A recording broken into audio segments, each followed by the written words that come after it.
Bun venit la un nou episod de Minecraft! Astăzi o să facem un episod care cam contează, adică dacă vreți voi să aflați ceva nou. Și hai să începem! Asta am inventarul plin, nu...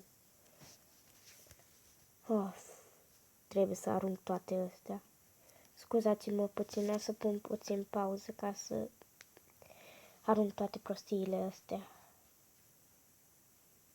Bun, am aruncat toate alea și acum hai să începem. Avem nevoie de 2 blocuri de zăpadă, un cap de dovleac și un foarfec.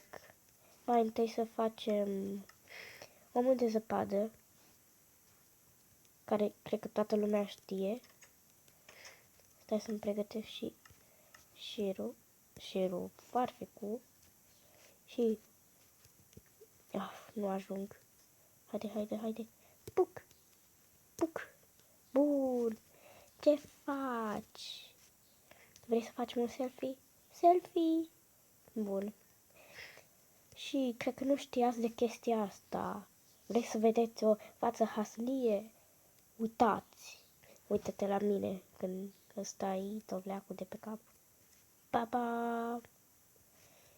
Ce faci? Și da, când îl omorâți, cred că știți ce vă dă. Snowball. Câte? 8. Bun.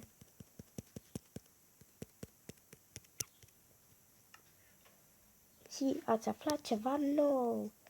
Știu că a fost cel mai scurt episod din întreaga lume, dar